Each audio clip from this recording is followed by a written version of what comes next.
Terima kasih Anda masih bersama kami dalam program Berita Jawa Timur. Seorang pria ODGJ ditemukan tewas membusuk dalam rumahnya di Magetan. Ibu korban tinggal serumah yang juga mengalami gangguan jiwa tidak menyadari jika anaknya sudah meninggal selama sepekan. Warga desa Jajar, Kecamatan Kartoharjo, Kabupaten Magetan dikejutkan dengan tewasnya Hadi Suwito, 42 tahun warga setempat di dalam rumahnya Senin petang. Saat ditemukan, jenazah Suwito yang diketahui sebagai orang dalam gangguan jiwa atau ODGJ sudah membusuk dan dikerubungi semut. Korban diduga sudah meninggal lebih dari sepekan. Sedangkan ibu korban Sutinem 70 tahun yang juga mengalami gangguan jiwa tidak menyadari jika anaknya sudah tewas. Peristiwa bermula saat kerabat Sutinem ingin memperbaiki genteng di rumah korban. Saat masuk ke dalam rumah, itulah diketahui ternyata Suwito sudah tidak bernyawa. Suwito sehari-hari tinggal berdua bersama ibunya. Untuk makan, mereka menggantungkan pemberian dari kerabat atau warga sekitar. Nggak pernah nggak pernah bercanda, langsung masuk ke dalam gitu. Oh gitu. Jadi dia juga nggak tahu kalau anaknya meninggal gitu. Dia nggak tahu. Sampai membusuk itu nggak tahu dia. Nggak tahu. Ya tahunya disuruh membenahi genteng tok. Itu hari-hari memang dia hidup berdua gitu, Pak. Ya, memang hari-hari hidup berdua, namun demikian perlu juga Mas ketahui bahwasanya mereka itu punya penyakit ODGJ. Jadi orang tuanya sama anaknya juga ODGJ. Setelah dilakukan visum di tempat tidak ditemukan adanya tanda kekerasan. Korban diketahui memiliki riwayat penyakit paru. Lewat ditemukan kondisinya sudah terbuka. Diduga udah berapa hari, Nan? Berapa hari nih?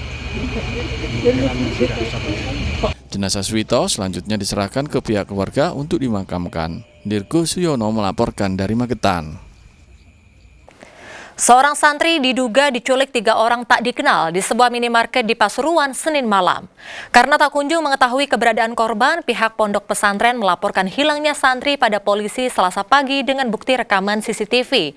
Hingga kini polisi masih menyelidiki kasus ini dengan memeriksa sejumlah saksi.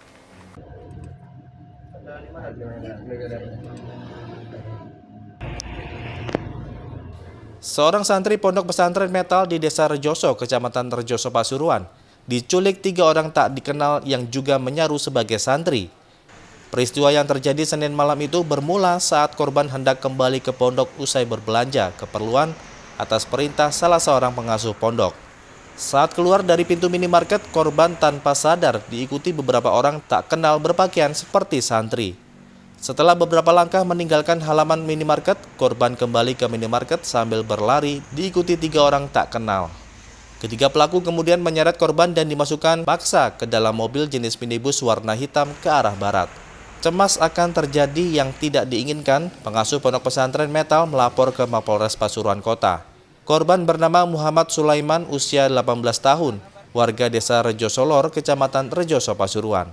Dari keterangan pelapor, korban itu disuruh oleh pengasuh pondok untuk membeli sesuatu di toko sebelah.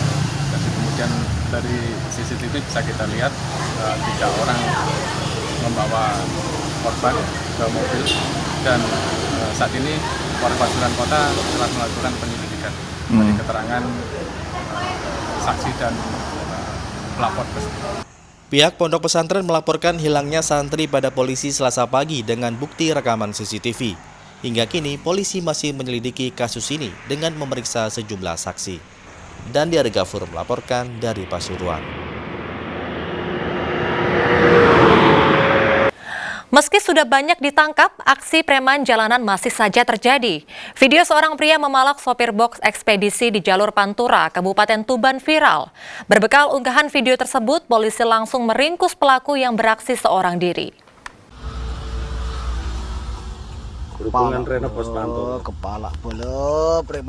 Seorang sopir box ekspedisi merekam pemalakan yang dialaminya saat sedang melintas di jalur Pantura, tepatnya di Kecamatan Jenuh, Tuban. Ia dimintai sejumlah uang secara paksa oleh seorang pria dengan berdalih membeli stiker agar aman saat melintas. Video yang berdurasi 19 detik tersebut viral. dan langsung ditindak aparat Satreskrim Polres Tuban dengan meringkus pelaku. Pelaku Yonsi Sasmita berusia 46 tahun, warga Kelurahan Doromukti, Kecamatan Tuban, diringkus di rumahnya. Tersangka merupakan residivis dengan kasus yang sama.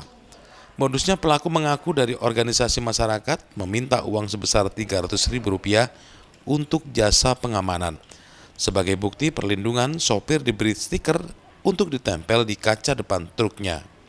Itu modusnya seperti apa? Jadi modusnya jasa keamanan. Jadi memasang stiker. Jadi dia pengakuannya baru kali ini pengakuannya. Ini masih kita kembangkan. Jadi per mobil 300. Kronologi kejadian dan Kronologi kejadian, jadi dia melihat motor lewat, dia ekspedisi gitu kan, kemudian dia samperin gitu. dihentikan gitu. Ya, dihentikan. Kalau nggak beli terus gimana? Ancamannya? Jadi ya untuk keamanan gitu. Berarti memaksa ya tentunya? Yes, ada sedikit pemaksaan. Guna mempertanggungjawabkan perbuatannya, pelaku dijerat pasal 368 KUHP tentang pemerasan dengan kekerasan atau ancaman kekerasan dengan ancaman hukuman paling lama 9 tahun penjara. Sapari Ranuwijaya melaporkan dari Tuban.